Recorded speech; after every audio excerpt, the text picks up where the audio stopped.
It'll be warm across the east, but certainly compared to recent nights, much easier for sleeping. Quite a lot of cloud around then on Thursday. For many, it's going to be a dry day. Should brighten up in quite a few spots as well. Sunny spells for Wales, southwest England, much of central and western Scotland. The odd shower here and there, particularly over northwest England and southwest Scotland late in the day. But for most, it's going to be a dry day and temperatures much closer to average.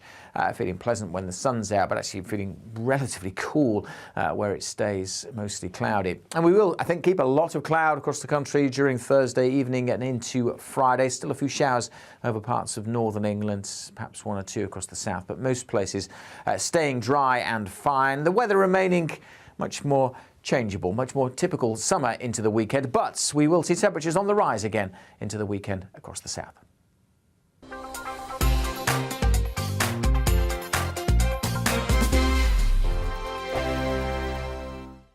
We are GB News. We're right across this great nation.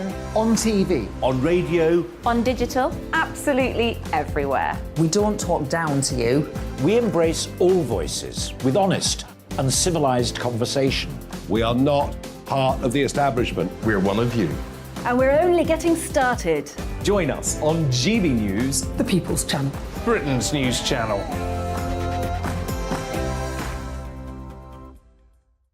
Hi there, it's Stephen and Anne. At breakfast from 6 a.m, you'll always be caught up with everything you need to know, the latest headlines, opinions and debates. We'll bring you the good news and the bad, but most of all, we're here for you. Remember, send in your views and let us know what you would like us to talk about. That's because we're your news channel. And every morning at 6 a.m, it's breakfast on GB News. My name's Tom Harwood and join me 9:30 a.m. every weekday for The Briefing, your one-stop shop for everything you need to know about what's going on in politics today. I wonder if this is a deal that might need to be like the biscuits in this factory, twice baked. Is there not an opportunity here to win out against the extremes? Tom Harwood, GB News. What are you going to do about it? Things should have been done differently, and they certainly are being done differently. Don't miss it. The Briefing with me, Tom Harwood, 9:30 Monday to Friday on GB News. Where would you like to go? Just take me to the studio, please, mate. You know where you're going. I've got a show to do. Friday Night Feast on GB News, 7 p.m. And it's like nothing you've ever seen before. We take a different angle on the week's biggest news stories. The viewers and listeners set me some absolutely mad challenges to do. We're trying to rehome a rescue dog. And yes, there's some other wacky stuff in there as well. I feel like I could take on the world. Well, that's that. Friday Night Feast with me, Patrick Christie's, every Friday, 7 till 9 p.m. on GB News. Be there.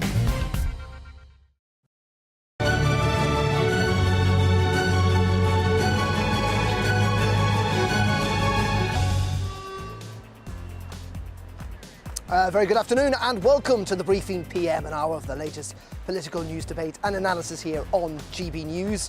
I'm Deborah McCaffrey and we're live outside Westminster this afternoon because in the next hour we're going to get the final result from the Conservative leadership ballots as MPs have been voting this afternoon. In fact, that ballot has just closed, so we will find out who the final two are in this Conservative leadership contest within the next hour. We'll bring you that result live, and it comes, of course, as the final two will then battle it out amongst the Conservative membership to find out who will eventually become Conservative leader and thus our Prime Minister. It's going to be a fascinating afternoon of politics. Will it be Liz Truss, Rishi Sunak or Penny Mordaunt? Which one of those two will end up in the final two? And also, it was Boris Johnson's final PMQs today. Hasta la vista, baby, he said at the end. A rather overall dull affair, but could the Prime Minister be back on the political scene? He certainly alluded to the fact he's not ruling it out. We'll have that and so much more in the next hour. As always, do get in touch. It is GBViews at gbnews.uk, or indeed you can tweet me at GBNews. And also, we are dealing with a large amount of journalists and indeed some protesters here on the Green. Apologies for some little rude language just before we came on this afternoon. As I say, though, you're watching GB News. It's going to be a roller coaster hour. Stay tuned for that. But first, at the top of the hour, let's bring you up to date with the very latest news headlines and join Rosie Rand, who's in the studio.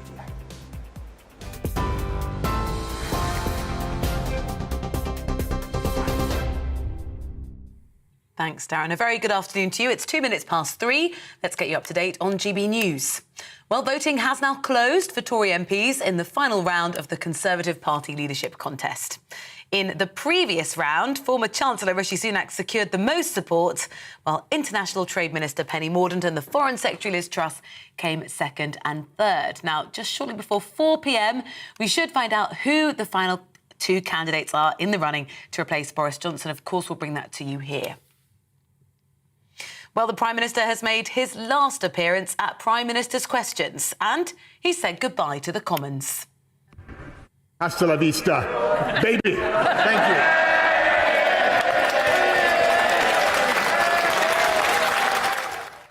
Well, as he left the chamber, the Conservative backbenchers stood and applauded.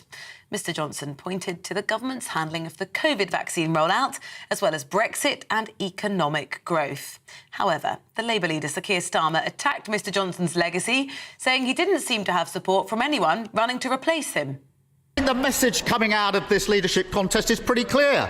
They got us into this mess and they've no idea how to get us out of it. They've trashed every part of their record in government, from dental care and ambulance response times to the highest taxes in 70 years. What message does it send when the candidates to be Prime Minister can't find a single decent thing to say about him, about each other, or their record in government? Well, Mr Johnson says he's proud of what he achieved during his time as Prime Minister. We got Brexit done. He voted against it 48 times. We got this country fast out of COVID in spite of everything he would have kept, and when he would have kept us in lockdown. We're fixing social care, Mr. Speaker, when they have no plan and no ideas of their own. We've restored our democracy and our independence. We've got this country through COVID, and I'm proud to say that when it comes to tackling climate change or sticking up for Ukraine, we have led the world on the international stage. The government's given permission for the new nuclear power station in Suffolk, Sizewell C, to be built. It will join the last development of a new nuclear-powered station, Hinkley Point C, that's currently under construction in Somerset. The government say the new plant will produce reliable, low-carbon electricity that will help Britain achieve net zero. COP26 President Alok Sharma says the last few days have been a wake-up call for everyone about climate change. A major incident remains ongoing in South Yorkshire as emergency services investigate blazes which engulfed homes. Fire brigades in London, Leicestershire and Buckinghamshire also declared major incidents yesterday as large fires ravaged parts of England after record-breaking temperatures of over 40 degrees. In the East London village of Wellington, fire destroyed 19 houses. Resident there, Anne Dempsey, told GB News she wasn't able to save anything. Nothing at all. Nothing at all. We managed to get the dog out, that was it, and the family members, but the cat started, and so we still ain't got our poor cats. Meanwhile, wildfires in Europe continue to sweep through the continent amid the soaring temperatures. Let's start in Greece, where gale-force winds fanned wildfires near Athens, destroying homes. Residents had to be evacuated. In France now, the French President Emmanuel Macron's due to visit the Gironde region, where up to 40,000 people were evacuated. In Spain, more than 30 fires have been reported close to the border with Portugal. And in northeast Italy, hundreds were forced to evacuate as fires caused gas tanks to explode. Inflation here has reached a 40-year high of 9.4%. The ONS says the increase, up from 9.1% in May, was driven by rising fuel and food prices. Well, the Chancellor Nadhim Zahawi and the Governor of the Bank of England, Andrew Bailey, have both pledged that they would get inflation under control. Close friends and family have said goodbye to cancer campaigner Dame Deborah James at an intimate, private funeral service in West London. Her husband and son were among those who carried the wicker coffin that was adorned with the rose bearing her name into St Mary's Church in Barnes. The podcast host and mother of two, known as Bowel Babe, died last month, aged 40, after being diagnosed with bowel cancer in 2016. This is GB News. I'll bring you more as it happens. Now let's head back to Westminster for the briefing with Darren.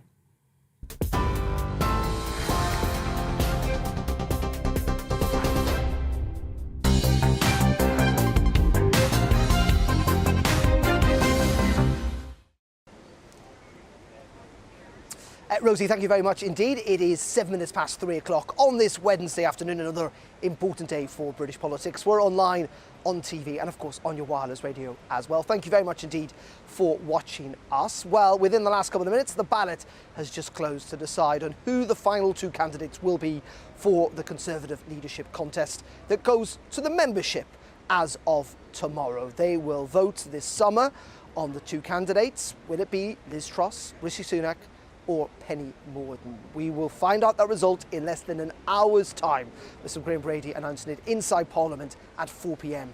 this afternoon. Joining me to speculate, at best, that's all we can do at this stage, about what may happen is our political correspondent Tom Harwood, who is outside Parliament with me this afternoon. Tom, good afternoon to you. You were and have been on that committee corridor this afternoon, dozens, hundreds of MPs voting. Indeed, hundreds of MPs. It's quite a large parliamentary party. It's funny because ordinarily when leadership contests take place, the party having such a leadership contest doesn't have the sort of size of majority that this party does at this time. So yes, a lot of people filing through into Committee Room 14 and casting their ballots. Representatives, tellers from each of the campaigns sitting on those desks outside, ticking off MPs as they come in, and some MPs walking in with proxies, voting multiple times. Indeed, Rishi Sunak himself voted for himself multiple times.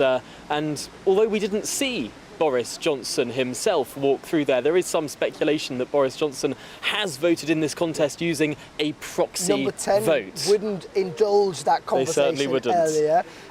What about Penny Mordaunt this morning, Liz Truss? A bit of blue on blue action. Penny Mordaunt having to delete tweets. It all got a little bit nasty, didn't it? It certainly did. Penny Mordaunt tweeted out, to be fair to her, the title of a Telegraph article, but perhaps that was a lapse in judgment, given that the title of that Telegraph article talks about the other candidates being able to murder the Conservative Party. Really stark language there. That tweet was then deleted about 10 minutes later, and an explanation then ensued. But clearly that was a campaign error there. Also, some more blue on blue language there when it came to the idea that Liz Truss may be an unelectable leader. That's a suggestion coming from the Penny Mordaunt camp as well. But looking at the mechanics of this vote, it's really interesting given whose votes are being played with now. It is Kemi Badenoch who went out with a pretty chunky load of votes 59, yesterday, 59 indeed, and that number, the traditional speculation is that Kemi Badenoch is more ideologically aligned with Liz Truss. But then there's the further speculation that off the back of Tom Tugendhat going out, someone who's seen to be more on the left of the party, Rishi Sunak only gained 3 votes. Now, did more Tom Tugendhat votes go to the former Chancellor than those 3? That seems likely, and so has there been some skullduggery at play? One person I saw vote with just a couple of minutes to go was Gavin Williamson, someone who's been working on the Rishi Sunak campaign, someone who worked on the Boris Johnson campaign in 2019, someone who's been said to be a bit of a master of these parliamentary arts. So I suppose it's not long now to see whether games have been being played after all. Gavin Williamson and his tarantula. Just talk us through, though, I'm going to put you on the spot a little bit here. What are we expecting it for? Who do you think it's going to be?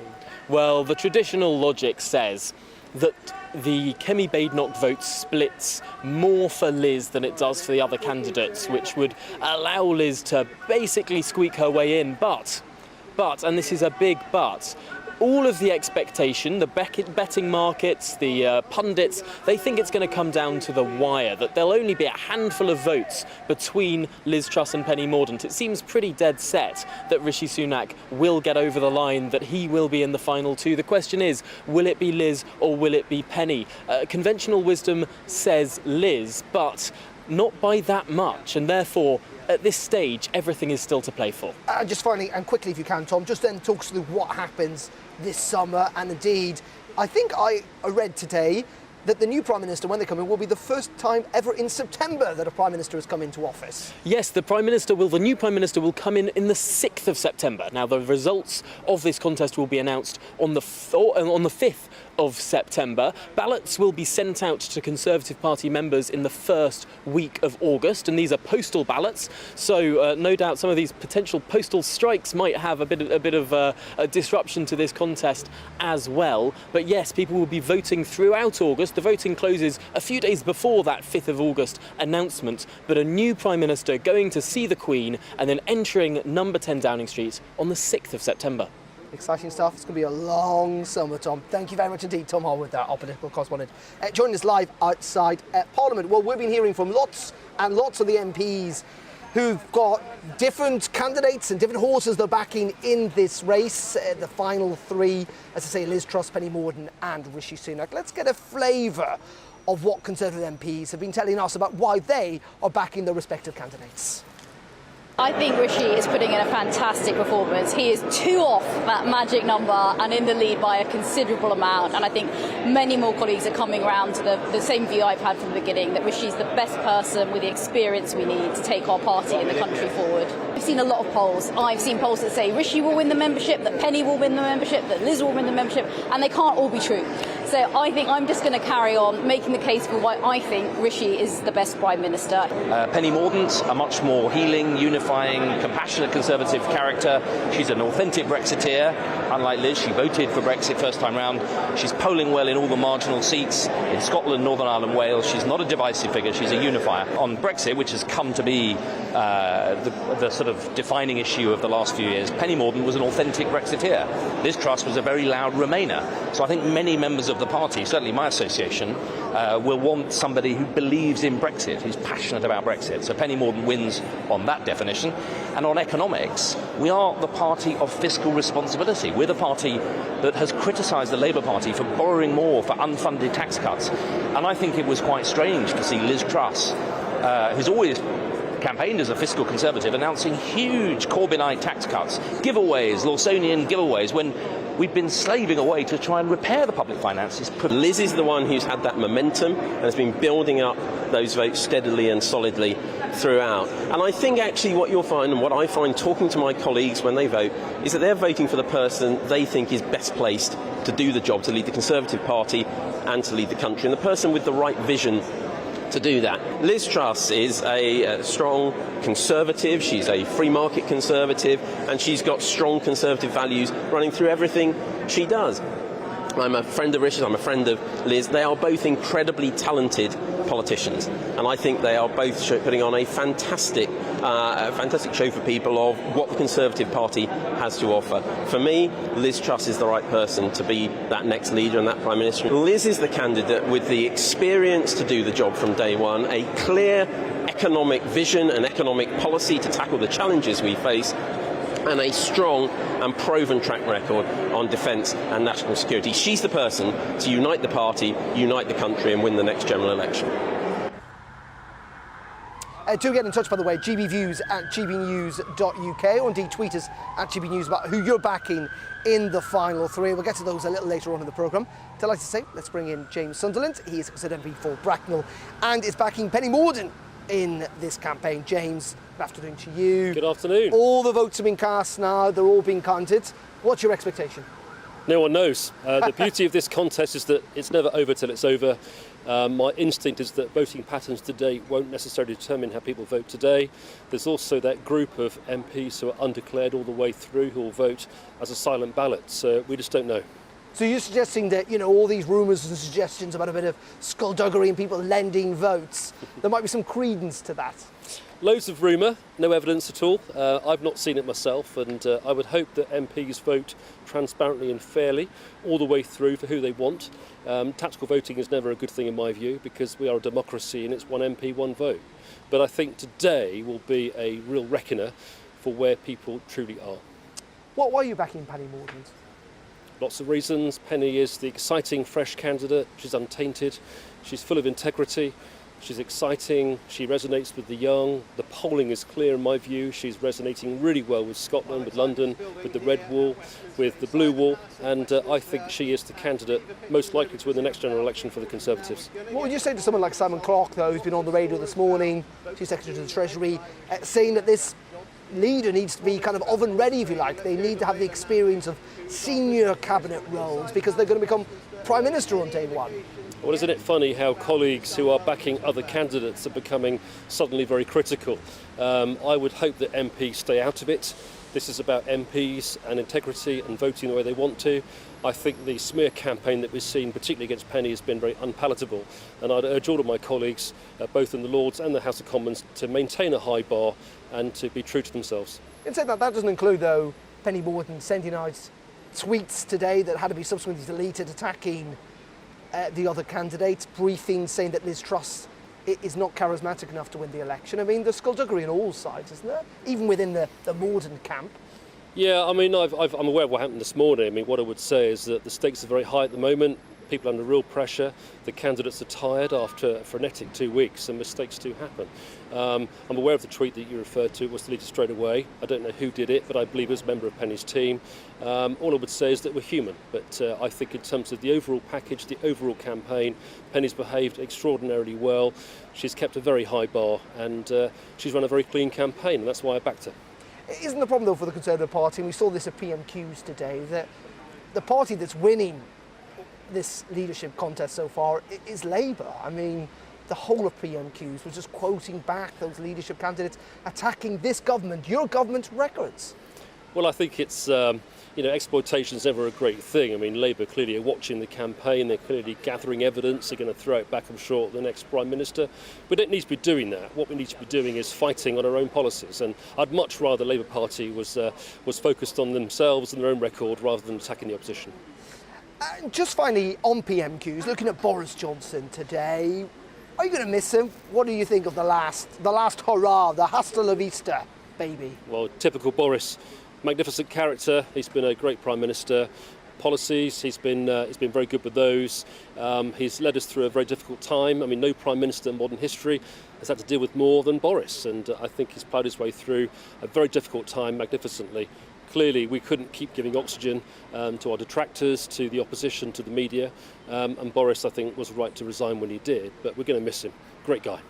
You're going to miss him. Great guy. OK, James, as always, thank you very much indeed. James Sunderland there. The Thank MP you. for Bracknell, backing Penny. We're going to find out in about 40 minutes or so, whether she is into the final two.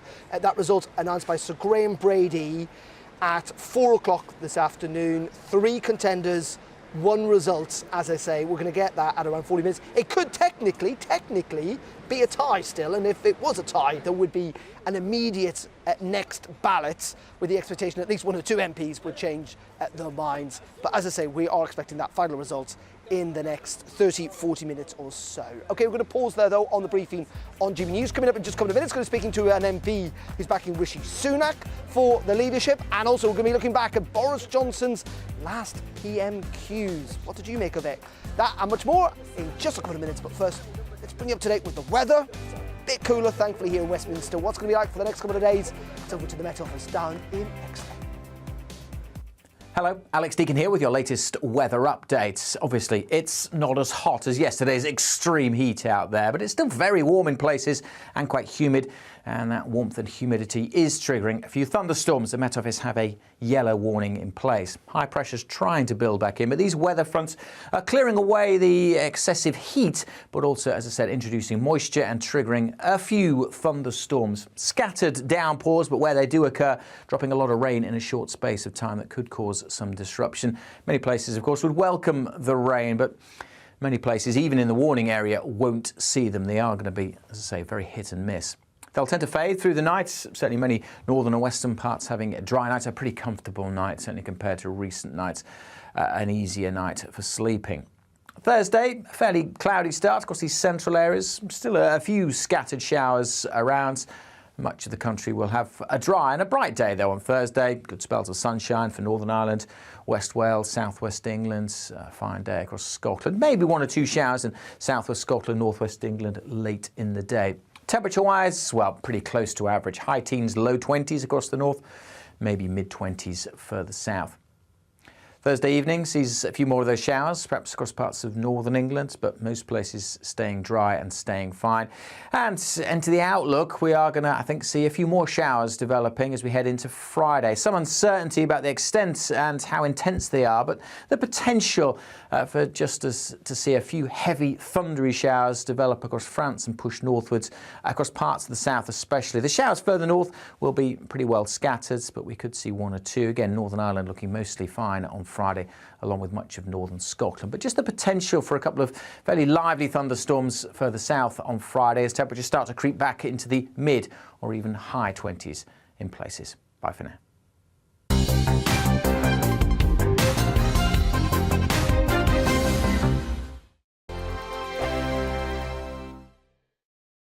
We are GB News. We're right across this great nation. On TV. On radio. On digital. Absolutely everywhere. We don't talk down to you. We embrace all voices with honest and civilised conversation. We are not part of the establishment. We're one of you. And we're only getting started. Join us on GB News, The People's Channel. Britain's news channel.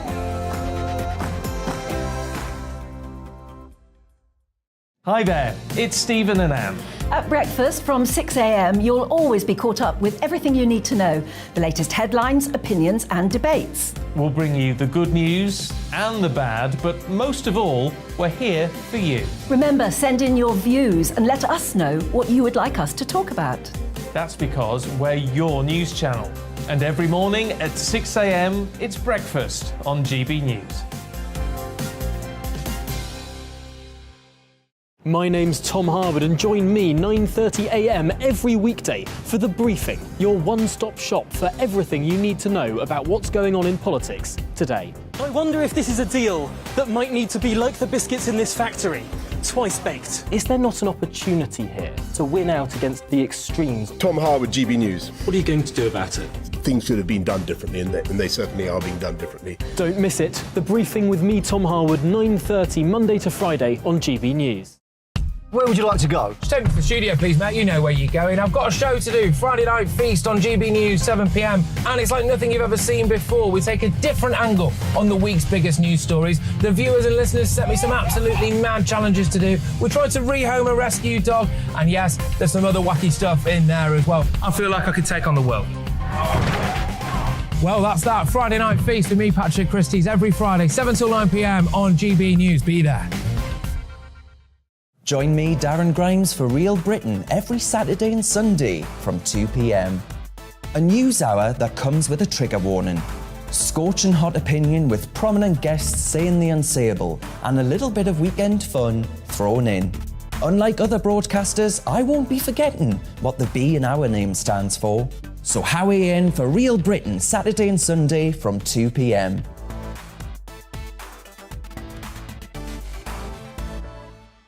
Hello, I'm Patrick Christie's. And I'm Mercy Moroki. Make sure that you join us Monday to Thursday, 10 a.m. until midday, right here on GB News for To The Point. We're not afraid to talk about the topics that matter to you or the big topics that always matter. We cover absolutely everything, from the breaking political stories of the day to law and order, what's going on in the channel. We're not afraid to hold people to account. We always make sure we include your views on our show. Indeed, if you're thinking it, you can guarantee that we're saying it. So make sure you join the conversation with us, 10 a.m. until midday, Monday to Thursday, for To The Point on GB News.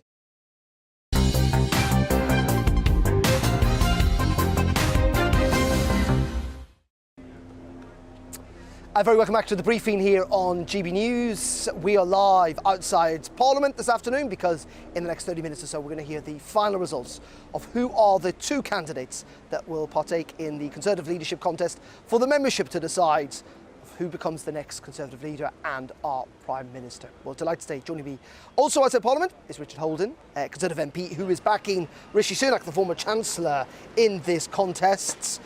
I'm asking this of everyone, Richard. What do you reckon is going to happen in, 35 minutes' time? I think it's going to be blooming tight. That's what I think. I've seen all the votes moving around at the various different stages. I've spoken to some colleagues who voted for multiple different people, different person every round. So I have no idea what's going to happen. I really hope, though, that Rishi's at a bit of a commanding lead up to this point. I hope he gets over the line. I think he's the best person for the job. That's why I've backed him all the way. And we'll just have to see what happens for the second place candidate. Well, why are you backing him? Because, there's lots of your fellow MPs, lots of our viewers, lots of Conservative members who may feel that he was part of the ultimate downfall of Boris Johnson and that they couldn't support him for that reason. No, I think what we've got to do now is look to the future. I mean, look, also, Rishi was with me on Boris's leadership campaign. Now, I was on Boris's leadership campaign when he was 6-1, right? And then when Rishi and others joined, just before that final going out to the members, he was 6-1 on. So Rishi was a big part of that. Rishi's been with Boris for a long time. I think, in the end, Boris said himself that the parliamentary party broadly weren't supporting him anymore. So, and I think in those circumstances, I think it's really important we have the best candidates putting their names forwards. And I think Rishi's clearly one of those. He's clearly one of those with my colleagues as well. And I think we've actually got a final 3 there, all of whom I would be happy to see as Prime Minister. But the person I genuinely think is best placed to not just win seats like mine, but win seats across the country, stop Labour and the Lib Dems, probably propped up by the SNP, getting into government after the next election, and also really start to drive forwards on that delivery of that levelling up agenda more broadly. I genuinely think that person is Rishi Sunak. But isn't the problem, though, Richard, that you say you're happy for any of the 3 candidates to be leader, but there's this massive fundamental divide. Your candidate, Rishi Sunak, is saying if Liz Truss becomes Chancellor, she's going to tell us fairy tales, she's going to cut tax irresponsibly. I think you mean Prime Minister. Sorry, if he becomes Prime Minister, you couldn't support that, could you? Could Rishi Sunak support that agenda when he's so publicly opposed to it and thinks it's irresponsible for the country? I think as there is a proper choice there as well, I think, in this contest. And Rishi has made clear what he wants to do is get inflation down first. So many of my constituents have spoken to me about issues their families faced in the early 90s when interest rates had to rise because of inflation, and then in the 70s when they were really under pressure because of those inflationary spirals. Mrs Thatcher came in, got those inflation numbers down, and it's only after doing that we can control prices, it can give tax cuts, because if you give tax cuts when inflation's running high, people don't notice them because they're swept up in rising prices. We've got to get the balance there first.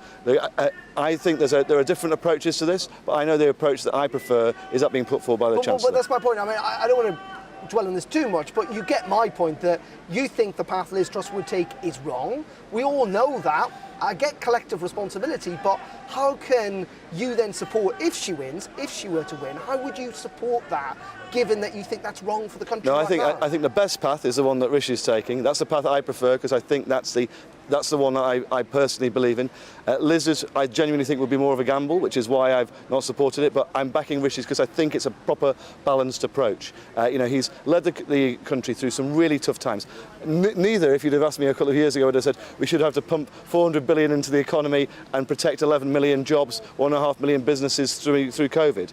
But we have done that because it was the right thing to do at the time. The right thing to do during this Ukraine crisis has been to help people with those spikes in costs of oil and gas and foodstuffs over the last few months and then going into later this year.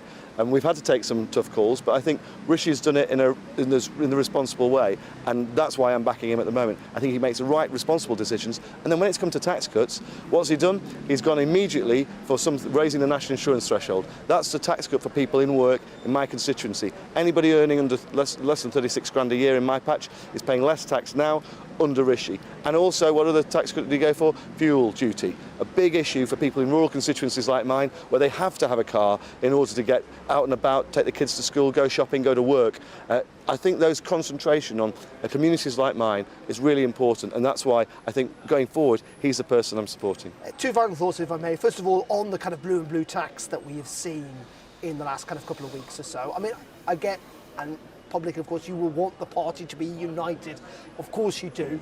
But undoubtedly it has done damage, hasn't it? Look, I don't like that sort of thing. You was interviewing James Sunderland before. He's a friend of mine, came in 2019 with me, both from quite different backgrounds, but supporting different candidates. But, we're not engaging in attacks on each other. I don't think it's the way I want to see Conservatives engage in politics. I think we have policy differences. We can put those forwards. People can make their decision. Then we have to be able to unite and come around, because, as I said before, the biggest threat facing this country and the breakup of it, the genuine breakup of it, is Labour can't win. We all know that Labour can't win get a majority themselves. They'd have to be propped up by the Lib Dems, which will have to be supported by the SNP. That would lead to the breakup of the UK. We have to have a strong Conservative leader where everybody can come around after this contest so we can take the fight to the British people and win as Conservatives in seats from mine down to here in Westminster. We have to win all those seats across the country and really deliver. And that's why I think Rishi Sunak's best place.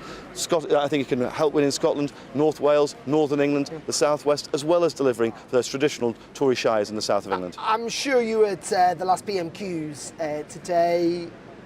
Theresa May, what do you make? She eventually stood up. No clapping from her though, crossed arms unlike any other Conservative MP of Boris Johnson's last hurrah. Well, I was stood up and I was clapping because I genuinely think that Boris really did deliver on the vote of the British people with getting Brexit sorted out. We have had 2 really tough years with that global COVID pandemic and now Ukraine. I cheered him and supported him. It's up for other MPs to decide what they should do. But I know what I was doing, and I would cheer Theresa May as well when she left as well. Richard, as always, absolute pleasure. Thank you very much indeed, Richard Holden, Conservative MP for Durham North West. That's right. Thank you. OK, we're live outside Parliament. Coming up in just a couple of minutes, we're going to be looking back at that last Prime Minister's Question Time with Boris Johnson. What did you make of it? Felt to me a little lack of occasion at points. Kind of seemed to drag on it, but it picked up towards the ends. What do you think of Keir Starmer's attacks? We'll be looking back at that and also looking forward, as I say, because it's less than 30 minutes now until we're going to get that result in the Conservative leadership contest. That and much more in the next 30 minutes. But first, just after 3:30, let's go back to the studio, bring you up to date with the news, again with Rosie Wright.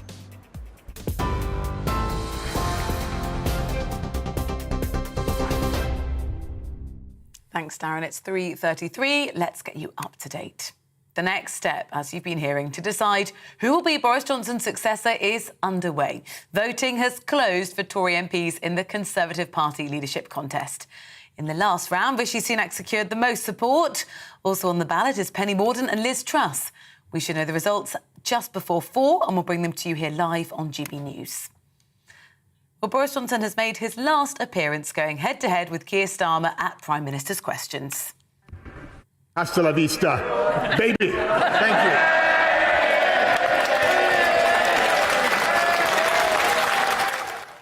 Well, as he left the chamber, the Conservative backbenchers stood and applauded.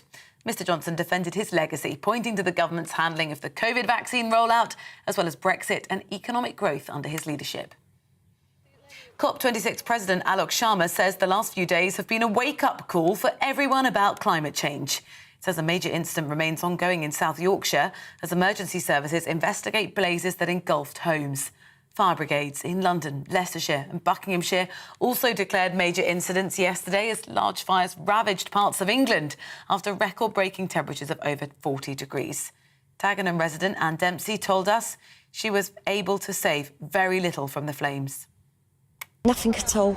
Nothing at all. We managed to get the dog out, that was it, and the family members, but the cat started, and so we still ain't got our poor cats. Close friends and family have said goodbye to cancer campaigner Dame Deborah James at an intimate private funeral service in West London.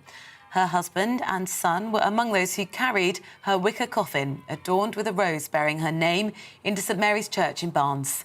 The podcast host and mother of 2, known as Bowel Babe, died last month, aged 40, after being diagnosed with bowel cancer in 2016. TV, online and DAB+ radio, this is GB News.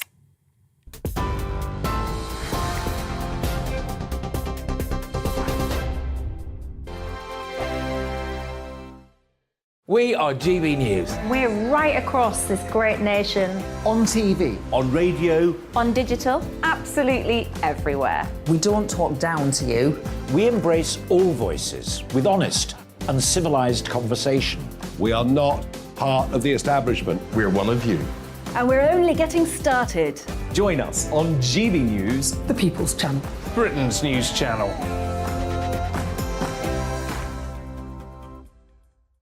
Hi there, it's Stephen and Anne. At breakfast from 6 a.m, you'll always be caught up with everything you need to know, the latest headlines, opinions and debates. We'll bring you the good news and the bad, but most of all, we're here for you. Remember, send in your views and let us know what you would like us to talk about. That's because we're your news channel. And every morning at 6 a.m, it's breakfast on GB News. My name's Tom Harwood, and join me 9:30 a.m. every weekday for The Briefing, your one-stop shop for everything you need to know about what's going on in politics today. I wonder if this is a deal that might need to be like the biscuits in this factory, twice baked. Is there not an opportunity here to win out against the extremes? Tom Harwood, GB News. What are you going to do about it? Things should have been done differently, and they certainly are being done differently. Don't miss it. The Briefing with me, Tom Harwood, 9:30 Monday to Friday on GB News. Where would you like to go? Just take me to the studio, please, mate. You know where you're going. I've got a show to do. Friday Night Feast on GB News, 7 p.m. And it's like nothing you've ever seen before. We take a different angle on the week's biggest news stories. The viewers and listeners set me some absolutely mad challenges to do. We tried to rehome a rescue dog. And yes, there's some other wacky stuff in there as well. I feel like I could take on the world. Well, that's that. Friday Night Feast with me, Patrick Christie's, every Friday, 7 till 9 p.m. on GB News. Be there.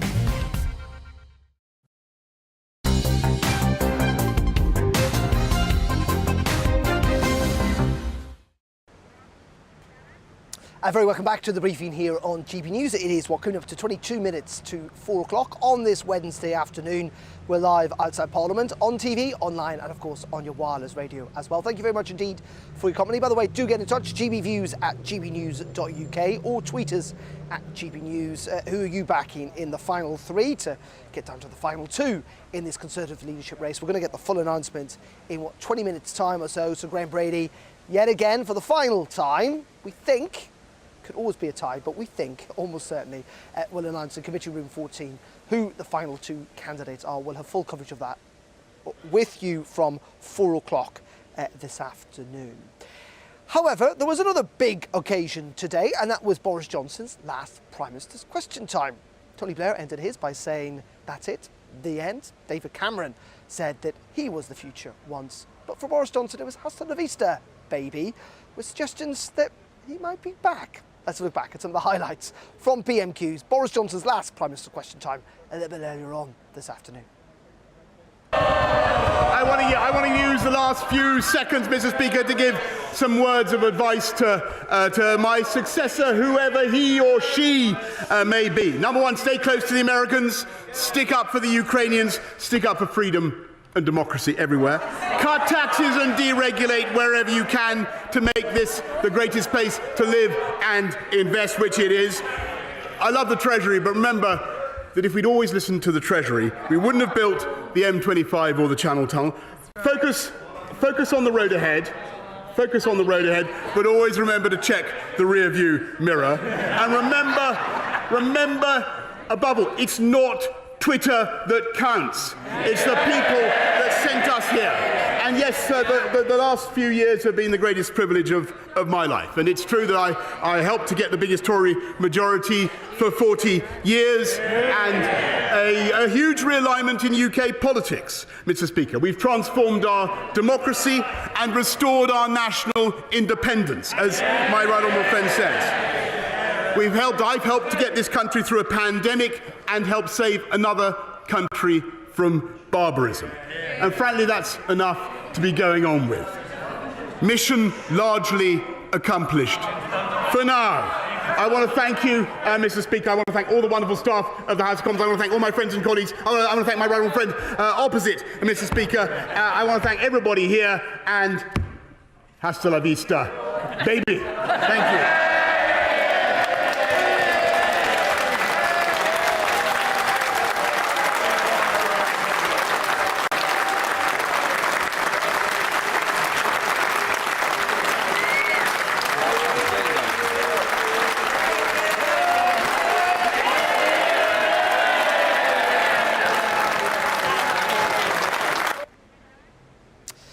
There you go, that was the final moment of Boris Johnson's final Prime Minister's Question Time a little bit earlier.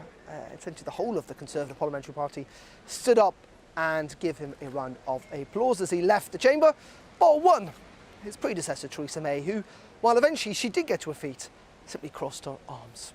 Let's bring in Philip Blunt, former advisor to David Cameron, who joins us down the line to look back at that moment and indeed what Johnsonism is, if it is anything at all. Philip, good afternoon to you. First of all, your thoughts on that last PMQs. To me, in many ways, it was actually felt like quite a dull affair for most of it.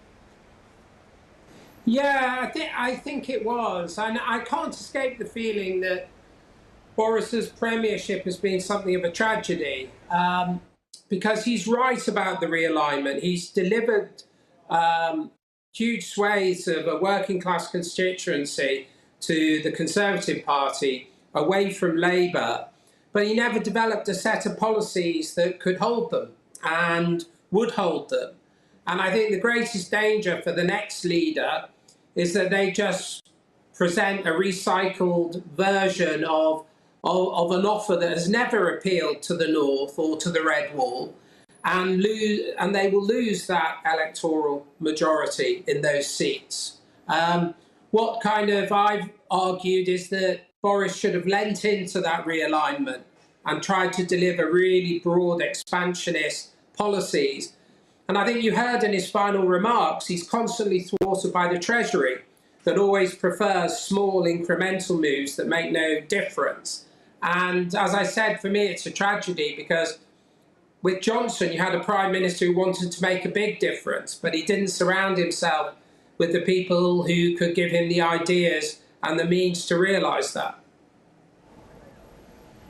Really fascinating, isn't it? We talk about kind of Johnsonism and what it is, and in many ways, because primarily the pandemic, we never really got a sense of what it was, if there was anything there at all, Philip.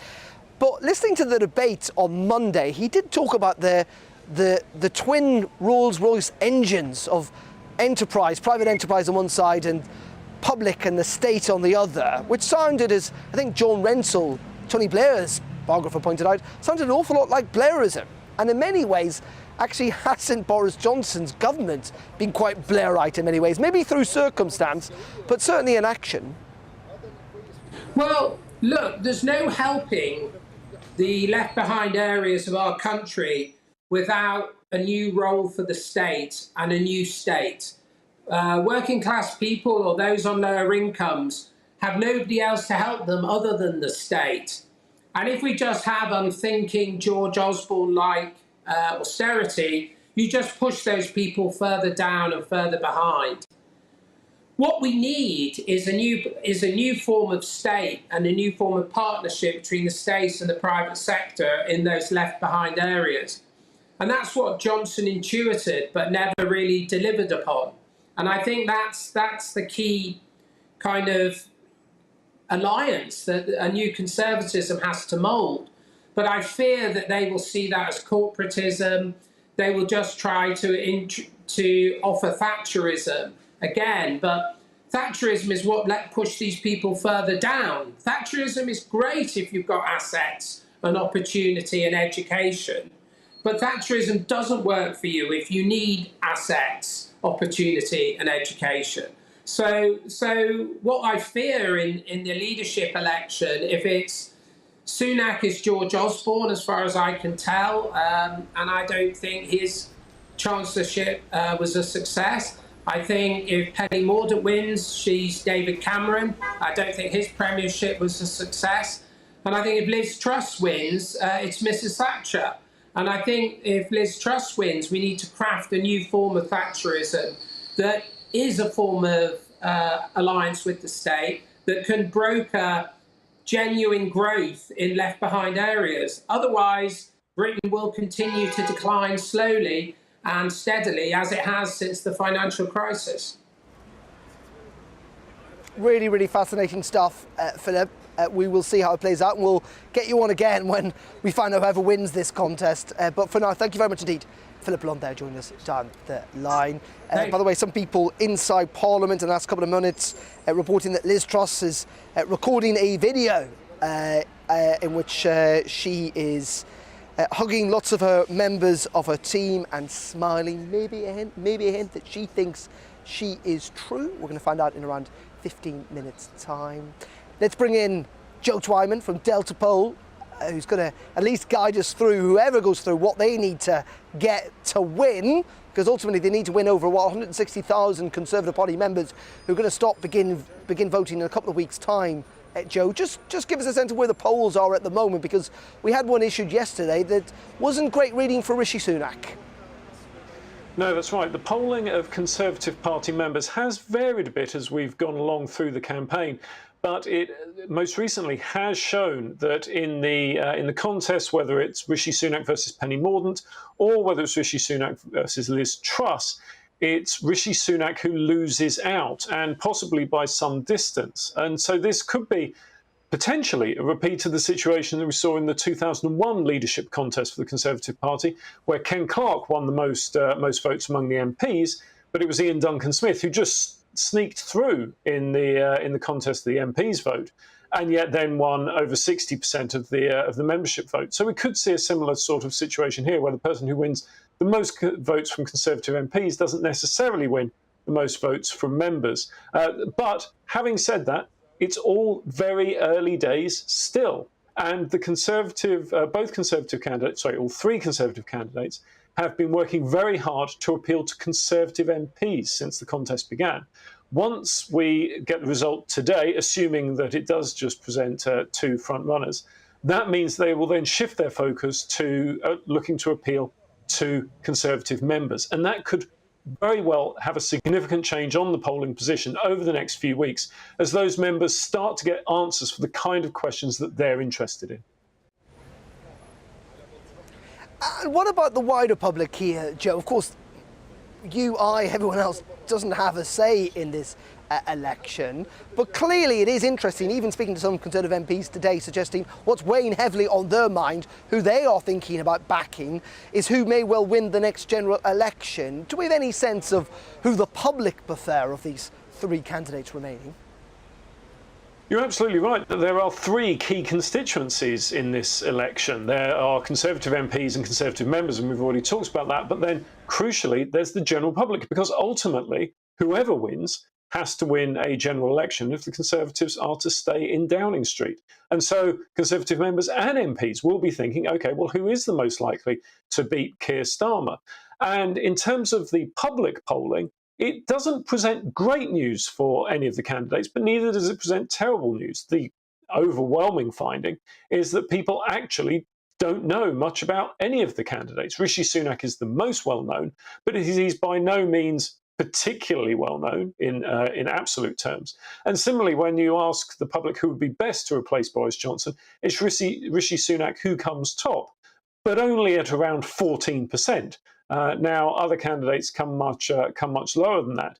It will be interesting to see when we cut this down to just the two candidates going forward, whether the public have a more nuanced view on that. And as time goes on, indeed, they may learn more about the candidates, some of which they like, some of which they don't like. It'll be interesting to see what impact that has on the polls as well. Indeed. Fascinating stuff. Joe, as always, thank you very much, and no doubt about it, we will have you on in the weeks to come, as you say, as those two candidates, whoever they are, become a hell of a lot more and better known to the Conservative membership and, of course, to us as well. Joe, thank you. Joe Twyman there joining us down the line. Lots of you been getting in touch, GBViews at gbnews.uk. Eddie says it's a disgrace that MPs should lead in a way in a democracy, that it should be just up to members rather than us, the general public. Sandy says, Darren, I'm not backing any of them. I could literally weep that we've got rid of Boris. I'm so sad. John says, where was Rishi at Boris's last PMQs? Unprofitable, no goods to leave our country, loyalty zero. Notable Liz Truss and Penny Mordaunt were at PMQs, Rishi Sunak not. PK says, Sunak is taking us for fools. He's saying no to tax cuts until later, just before general election. He said that before. And Neil says, Boris must be added to the final ballot for members to vote, which I think technically cannot happen. But as you heard from the Prime Minister today, he's suggesting, I think that he's not going to go quietly into whatever he does next. I think we'll still hear quite a lot of Boris Johnson in the future, whether it's in politics or indeed outside. OK, that's it from me for the time being. We are going to have live continuing coverage in the next couple of minutes as we come up to 4 o'clock, because that is when Sir Graham Brady is going to announce who is into the final two of this Conservative leadership race, a key moment in British politics. Will it be Rishi Sunak, Liz Truss or Penny Mordaunt? We'll have full continued coverage with me and Colin Brazier in the next couple of minutes, but we're going to pause for the moment, bring you up to date with the very latest weather from the Met Office. Stay tuned. We'll be back live at Westminster and in the studio here on GB News. Hello, Alex Deacon here with your latest weather updates. Obviously, it's not as hot as yesterday's extreme heat out there, but it's still very warm in places and quite humid. And that warmth and humidity is triggering a few thunderstorms. The Met Office have a yellow warning in place. High pressure's trying to build back in, but these weather fronts are clearing away the excessive heat, but also, as I said, introducing moisture and triggering a few thunderstorms. Scattered downpours, but where they do occur, dropping a lot of rain in a short space of time that could cause some disruption. Many places, of course, would welcome the rain, but many places, even in the warning area, won't see them. They are going to be, as I say, very hit and miss. They'll tend to fade through the night. Certainly many northern and western parts having dry nights, a pretty comfortable night, certainly compared to recent nights, an easier night for sleeping. Thursday, a fairly cloudy start across these central areas. Still a few scattered showers around. Much of the country will have a dry and a bright day, though, on Thursday. Good spells of sunshine for Northern Ireland, West Wales, southwest England. A fine day across Scotland. Maybe one or two showers in southwest Scotland, northwest England late in the day. Temperature-wise, well, pretty close to average. High teens, low 20s across the north, maybe mid-20s further south. Thursday evening sees a few more of those showers, perhaps across parts of northern England, but most places staying dry and staying fine. And into the outlook, we are going to, I think, see a few more showers developing as we head into Friday. Some uncertainty about the extent and how intense they are, but the potential for just to see a few heavy, thundery showers develop across France and push northwards, across parts of the south especially. The showers further north will be pretty well scattered, but we could see one or two. Again, Northern Ireland looking mostly fine on Friday, along with much of northern Scotland. But just the potential for a couple of fairly lively thunderstorms further south on Friday as temperatures start to creep back into the mid or even high 20s in places. Bye for now.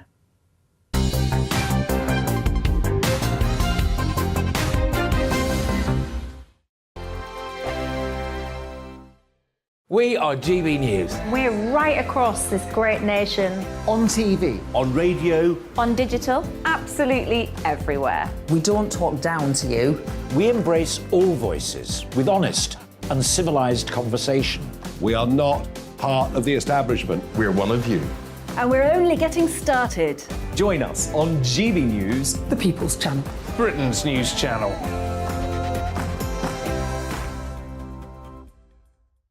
Hi there, it's Stephen and Anne.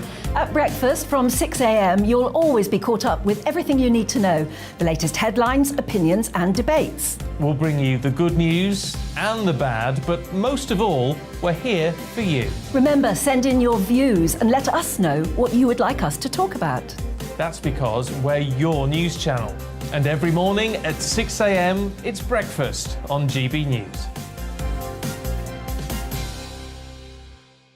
My name's Tom Harwood and join me 9:30 a.m. every weekday for The Briefing, your one-stop shop for everything you need to know about what's going on in politics today. I wonder if this is a deal that might need to be like the biscuits in this factory, twice baked. Is there not an opportunity here to win out against the extremes? Tom Harwood, GB News. What are you going to do about it?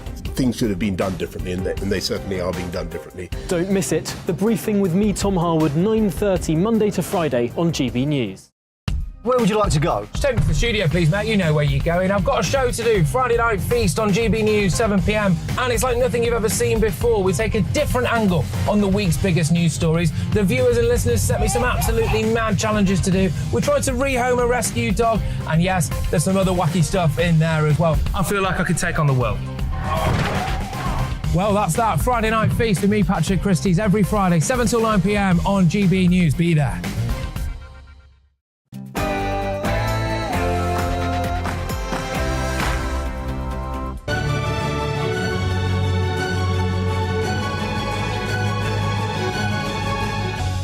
Hi there, welcome to Brazier. Some fast-paced news from a little before 4 today, right through until 6. In the next few minutes, we are expecting Sir Graham Brady again to announce, this time, who the final two candidates to be the next Prime Minister are. Well, I'm joined in the studio by former Special Advisor to Boris Johnson, Tim Montgomery, who will be with us for the next 2 hours, and from Westminster, where the action is this afternoon, by our political editor, Darren McCaffrey. And that's where we begin.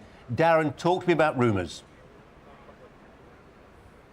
Well, so we're going to get this result in 5 minutes' time. Been lots of suggestions today about whether certain leadership contenders, i.e. Rishi Sunak, has been lending votes to others in order to try and distort this process.